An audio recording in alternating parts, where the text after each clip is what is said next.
Jenny Bilfield, President and CEO of Washington Performing Arts. And it is a thrill to be with some of my favorite people and have a conversation that we welcome you to ponder and contribute to and reflect upon. This is a conversation about affecting racial equity change within organizations, and to do so in a way that isn't reactive and reflexive, but thoughtful, even if our awareness has become even more intentional and focused in the time leading up to this. I'm very interested to explore that with you, and let me introduce people. Afa Dworkin, who is the Executive Director and Artistic Director of the Sphinx organization. She is a thought leader and a great champion for the arts and for artists, and has been an extraordinary leader in our field throughout her entire life, also trained as a violinist. Yes, violinist in training, recovering violinist, as I often say, but now in service of many other violinists and other artistic voices. And Tevin, we met actually at the Sphinx organization conference a couple of years ago. We sat side by side on the plane back, and I had a chance to hear about your extraordinary career. You were at Wolf Trap at the time, and you made your way to National Sawdust, and then also to Vocal Arts DC, and now you are the Executive Director of Washington Concert Opera. And you're also trained as a performer. Yeah, let me just say the plane ride back from Sphinx Connect was one of my favorite plane trips ever, just because we were sitting across from each other. It was fantastic. I am a percussionist, recovering, but likely to be falling back into it as I'm anticipating a new instrument that I get to play all the time in a few months. And Krista, who I've known for a number of years, since your days at Opera America, and we cooked up all sorts of interesting things together. You are the Director of Programs at APAP, and you have overseen this extraordinary conversion of what used to be an epic in-person conference to an epic online conference. It's a pleasure to be here, and yeah, and I am not a recovering musician. I actually still make music, and it's a part of a chamber ensemble here locally. So it's lovely to be able to be avocational with our music making, and also be in service to it. So well, at a moment of enormous change in every possible way, I think our field and our world need leaders with your integrity and vision. And as we think about the future and the way we would like our organizations to exist in the world, not just in response to what we've gone through, but to use this as a real platform for change. I'd love if each of you could share your thoughts about why this particular topic is of such urgent importance in our field. Like, what challenge are we facing, and what is the problem we're trying to address with some of these challenges around change in our organizations? I love the way you're framing the question, and I love the distinction of working not in response to something that we're experiencing. I think that's really critical.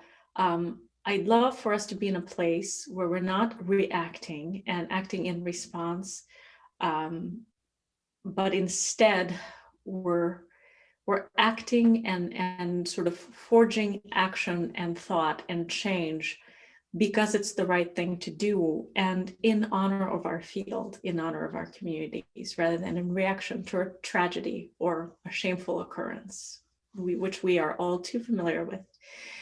I think it is urgent now because we should care for our field, our broader field of the performing arts. I strongly believe, I know it's begun to sound like a cliche, but I mean it most literally. I do think if our field, our sector fails to be relevant, it's going to become extinct. And we are not relevant if we are not representative, if we don't make room for voices which have been muted, ignored, silenced, misrepresented, then we're going to cease to have that element of hope, of ever representing the communities in which we reside and the communities that we hope to serve. If there's not that reciprocity, there's not that understanding, then there's not empathy, and all of this work is for naught. And that coveted element of artistic excellence that folks worry so much about, the minute that I start talking about diversity, equity, and inclusion, and now belonging, I think that's the very thing. We will no longer have the opportunity to be excellent. unless we are representative. And I think, in short, that's why now, and that's why this. And I think that's why it's important for everybody. I strongly believe this is everybody's fight. If we're not represented, we're not relevant. That is a very powerful phrase for us to settle into. I agree with that. Krista, your thoughts about this? Yeah, Afa, that was wonderful. I would just underscore everything you've also said, but I think also it's way overdue. Mark Bamuthi Joseph talked about it took 400 years, and people say that change can be incremental, and we should be patient and sort of meter it out. But there are a lot of us who have been in the field for 20, 30 years, and we've heard that all of our career.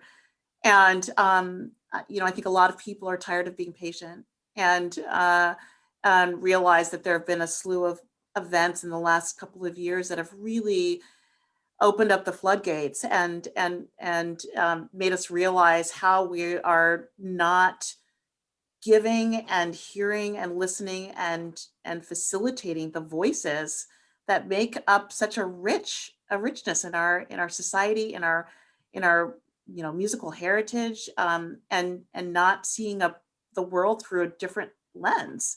And I think, as a former curator, and I still curate, our job is to help people see the humanity and the diversity of how they're connected, and new perspectives of where they are in the world. And you can't do that if you're only looking at the world through 180 degrees. So I think it's an important thing for us to be able to bring the best and the most inclusive work by different artists, and also have different leaders with different styles and different histories playing a role to help all of us benefit. And I think why now too, of all the things that have happened historically and most recently, but we are a shifting landscape demographically and leadership wise. And I think to Afa's point, we will be extinct if we don't actually marshal and generate the kind of leadership, the kind of diverse leadership we need to really carry my boss says, carrying the field forward in a way that's sustainable and reflective.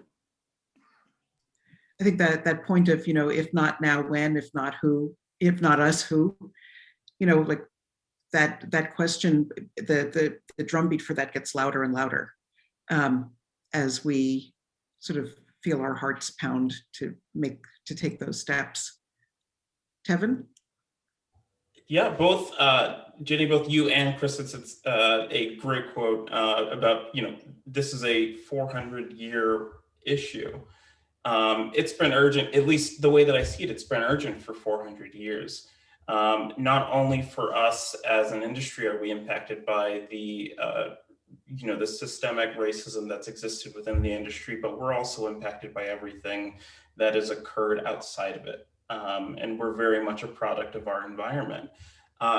With every one of those years that passes, and every time we make a superficial change and don't try and get to the core of what the core of the real issues, we're just extending our misery. We're making the problem even harder to solve.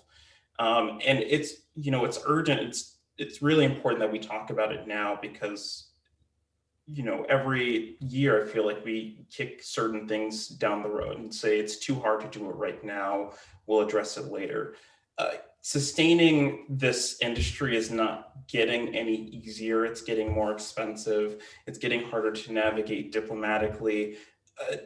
This cannot continue to be an afterthought, because it's only going to become more and more challenging, and it's only going to be more excuses in terms of tackling these issues going forward. We talk a lot, both we're talking in this forum and in general about relevancy, and not from the point of surviving or merely surviving as organizations and as art forms. We want to make sure that we're thriving, and the urgency as I see it is we want to celebrate these cultural differences. We want to celebrate, various racial and ethnic backgrounds for years to come, and celebrate that diversity in our organizations, because that's really what allows us to go beyond surviving and allows us to actually thrive as a field. A follow-up question for all of you, just because I know a number of people who are watching this may not be as intimately familiar with the organizations that you've worked with, either working with now or in some cases in the past. If you reflect back on some of the initiatives or change efforts that you have seen or been part of that you felt were really consequential, what are some of the, what examples could you share with people who are watching now? Some examples to sort of drill down, because in some cases it might be artistic, it might be in terms of organizational structure, it might be leadership. So this question about how to engage and meaningfully engage people is it's a very vertical thing with an organization. It has to touch every part of it. So I wonder if there are a couple examples you could point to that you felt were really crucial and exemplary in your memories. Tevin, to go in reverse order. Yeah, so I mean, both with Wolf Trap and with National Sawdust, they're both organizations that are focused on raising the next generation of emerging artists, whether it's opera or new music. And a big focus of mine, for those artists is really empowering them to understand the work that I do, and to make them more equipped to advocate for themselves. And so, that crosses the barriers of race, because I feel that every artist needs to be empowered with the tools that they need to actually thrive as an artist. Right now, with Washington Concert Opera, we have a fantastic audience within the DC community. I have such a great board that I love working with. I have a fantastic artistic director for a partner in the work that we do. But, there's still a lot of challenges that we have faced in our 35-year history as it relates to being a diverse organization. A lot of the work that we're doing right now is, taking a look at what our issues are and where we actually want to improve, and digging deeper into what those, essentially what the holdup has been in terms of making those changes over the last 3 decades. And so that's something that I'm really, it's a lot of work and a lot of mental and emotional work as well, but it's absolutely worth, and I'm glad that we're able to create a space for us to, dig deep into the questions of how do we get to where we want to be in the next 3 to 5 years. Afa, how about you? When Sphinx was launched more than 25 years ago now, we had a single orchestral partner and maybe 1 or 2 summer programs, and perhaps a lone conservatory here and there. I can look back and say that we're working with nearly 100 orchestras, dozens of conservatories, probably a couple dozen of presenting houses across the country. And there is now a whole series of conversations and panels and conferences and priorities, all labeled into this DE&I work, or EDIB, or other iterations. So I laugh a little, because when Sphinx delved into this work, there was no such terminology. We had to explain to folks, we're trying to make classical music be reflective of Detroit or our communities. That's what we're after. How do you explain? It should balance, it should reflect, it should look like what the community is. So now folks call it diversity, equity, inclusion. Sometimes my colleagues, my mentors, my board members ask and say, aren't you just still preaching to the choir though? Yes, and I think probably in the success stories, one of the biggest examples is that. So it's essentially that the choir is so much bigger, the preaching is louder, the song is more powerful, is better. It's more beautiful. And in that way, we do have, in fact, a far larger congregation, I strongly believe, with a larger set of allies and advocates and sponsors and people who are doing the work. But I think most importantly, The argument, maybe 25 years, even as recent as 10 years ago, was I'm really trying to diversify, but the talent, I just can't find the talent. There's no diverse talent. I don't hear that so much anymore. And I think that's progress, because when I hear more, I know there's not a lack of talent. Can you help me get to it? Could you make a connection? Could we work together? And I think that is the strength. That's probably the most important thing. The willingness to work together, the strength in numbers and substance within partnerships. So partnering organizations centering their work, and we're not getting it all perfect, but there's just more willingness and there's more follow through. In that way, I consider that progress. But most importantly is that our artists and our leaders are the ones who've been leading the charge and leading the work, essentially by simply existing and by merely sharing their art and creating their own space on stage, off stage, behind stage, and elsewhere. They've proven the concept that if we all care to be excellent, make a little space, create a spotlight, and open one's eyes to see that there's no discovery that needs to be done. The talent's always been there. We just need to listen and pay attention. You're speaking with equanimity about something that inspires a lot of passion and conversation, and that is a big burden for people to shoulder over time. The conversations, the examples and case making and evidence. And I keep imagining a point when this just is, where it isn't about constantly proving or reassuring or giving examples, because there's a huge amount of energy that is asked of people who continue over long periods of time. We can't afford to be tired. We also cannot anymore. It's banned. We cannot say change will take time. It won't come. We know it's not going to come. It hasn't come overnight. It's been centuries. So I'm thinking, though, that so long as we know that the burden, it's not a burden, that's the negative word. I'm thinking more a sense of duty and readiness and privilege to drive the consistency, the necessity to act. I do agree that not every gesture is expansive or visible, but every gesture can be intentional. And there's always a choice to make. So every time, as heads of organizations or board chairs or directors of program, every time we say, yeah, no, this will be great, I'll do that in February. Or every time we say, I'm gonna do that when I can afford it because I can't bring in a choir right now. So I'm not gonna, let me just do the Requiem instead. Let me go with what is the canon. Every time we make those smaller, seemingly just mundane and routine-like compromises with our own conscience, every time we miss the mark and the opportunity. So let's just shift it.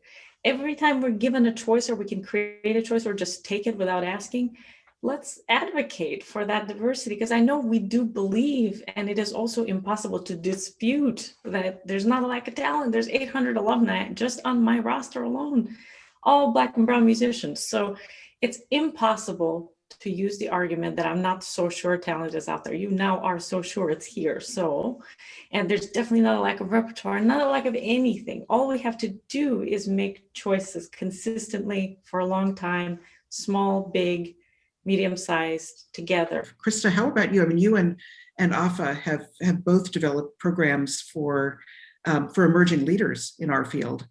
And I've known so many graduates of both programs. I mean, Sphinx's is newer, but just the people who have felt like they received those tools and the connections through both organizations. But APAP, I would love for you to share a little bit of that if you're willing.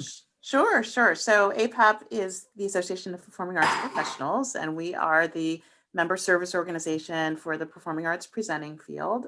And our members include agents, managers, artists, presenters, producers, and all those in between that are focused on connecting artists and communities and supporting artists. And in our work, we see the field 360 degrees, and our goal is always to try to support the people that are in it and how to sort of navigate and stay ahead of and be conversant with and reflective of the changes that are happening in our world. So the ways that we've done that have really focused on how to, we have a term called READY, Racial Equity, Diversity, Inclusion, and Access, which we've been embracing for years. But part of the manifestations of that includes, our leadership programs that you've mentioned, Jenny, our Emerging Leader Institute and our Leadership Fellows program, both of which are really focused on the next generation of leaders for our field, which really focused on making sure that those classes were 50 to 60% Black and Brown, LGBTQ plus, IA. And so that was really important because we weren't seeing that representation coming up through the ranks and not in positions of power or having access to other people to sort of navigate their next leadership move, and not have a sense of peer-to-peer camaraderie and cohort closeness that you really need when I think you're moving into positions of leadership as a person of color, not because you need it because you are inferior, but because you need safe spaces to be able to check in and navigate and have other icons that you can look to check in how they navigated that. So, I think those leadership programs have been really, really great. I also think, as APAP, is best known for our conference, a lot of what we've been trying to do is also to make more of the artists and thought leaders who are working and talking about these issues more visible to our field, because not everybody is as evolved as they would like to be, or and we have a lot of people on a different spectrum of change here and wokeness and how to sort of practice this new way of being inclusive. So, a lot of what we do is not only trying to raise up the leaders who are different or people of color and give them the supports and resources they need, but also to provide the field with resources, insight, perspectives to artists that they should know about, and to thought leaders and to other peers that are already doing the work in a really meaningful way. I would also say just, I know we'll probably talk about this, but as in past lives, I've been in positions where I was charged with commissioning and developing new work to reach those diverse audiences, whether it was at Houston Grand Opera and like, okay, we're going to commission a tango opera or an African-American composer or, whatever. Or whether it was, running another presenting organization that was in a much more diverse community and trying to find new ways to connect with audiences. I think we found that it's not just about the programming, right? As you said, it goes, throughout the organization. And I think that's so critical as we talk about not just what's going on stage, but who are the decision makers and gatekeepers who are making decisions and who are the leaders, both board and staff, that are committed to sustainable change for an organization. So at some point, I'd like to chat about some of the things that APAP's planning for that I think really focus on the specificity of goals and the specificity of change. I think it's, change comes when you're specific about what you see and how you measure it. I mean, that sort of brings me to another question that I'd pose, which is, we can be so deep in the weeds of what we're doing on a day-to-day basis that it's sometimes hard to have a vision of what the world might look like, down the line, and what a vision of change would be. I mean, there's no real destination for this per se. This is ongoing work. There's not a point where you say, yay, we did it, because it just keeps getting done. But I wonder if you could describe what would be different from the vantage point of an audience member, from a staff member, board member, what it would feel like if our current efforts and intentions were sustained and were impactful. What would it be like to be in a performance space or an artist on stage or a teacher working with a diverse array of students? I think, for me, a lot of it is how it feels to different people. To me, my vision long term is just that, artists are in spaces in which they get to perform, and, without a doubt, they know that they belong there. And that's for, especially for artists of color, that applies to board members of color, to leaders of color, such as myself. I personally struggle a lot with, like, am I actually supposed to be here? Should it be someone else? Should it be someone a little bit lighter? I think, the overall vision is that without any sort of doubt in our mind, we are able to see more diversity across the board, and it's always a matter of, because people belong there, and it's because they believe that and they know that in their hearts. I think right now, because that's kind of like the long-term vision, we're not out of that yet, but the other side to it is, talking about the previous thing of surviving versus thriving in an environment. And I think Afed also mentioned, the difference between being reactive to something and being proactive. I feel like we're very much in a fix as fail kind of scenario, in which an issue within race or diversity, equity, inclusion pops up, and we as an industry fix it or respond to it. I think, the short-term vision is us being proactive about not only addressing problems before they come up, but also looking to the future again, where we're creating that sense of belonging, where we are getting excited about what can we do to celebrate these differences in our culture through music or through the performing arts. That's ultimately my vision. I can't say whether or not we'll be in a post-racial society at any point in time, because, it took us 400 years to get to this point, or it took us actually centuries or, millennia, and we're still working out some issues. But ultimately, it is about the part in which everyone feels good about what they are contributing to. So who helps you realize this vision? Either real person or role within your organization, mentoring community, as Krista mentioned. Mentoring is so critical in our careers. Who shares and walks with you to attain that vision? For me, it is a lot of mentorship. Both in formal mentorship and just people that I can call and have casual conversations about these issues with. It's about having a lot of allies in the industry and having people who are also working towards towards the same goals, and within that vein, having allies within the industry who can be vulnerable about their fears surrounding these issues, who can be vulnerable about their failures surrounding these issues, so that we can work together towards improving on anything that we are trying to work towards. Krista, same question about vision and partnership to help you achieve it.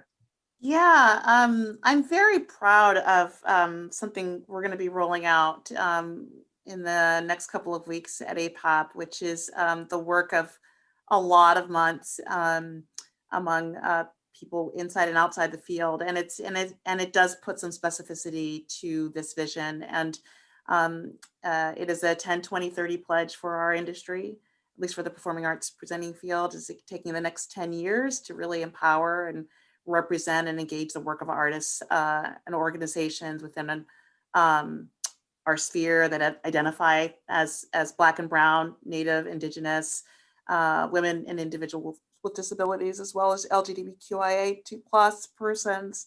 And that's a real commitment to hire, develop, and provide those opportunities in leadership and staffing, and incorporating, a real commitment to that.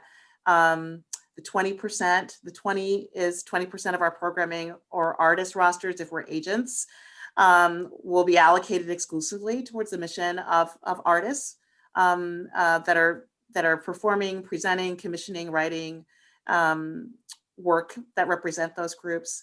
And then 30% of our annual budgets for programming, for leadership and personnel, for vendors, that we're really trying to call in the field to embrace this aspirational pledge, but within 10 years, which is really not very long. And these are pretty small, these are, I mean, and many people are already doing much of this, but really challenging ourselves. And as you talked about Biden's quote, a good friend of mine calls, a budget a moral document. And we really can see how we're allocating our resources by where it goes.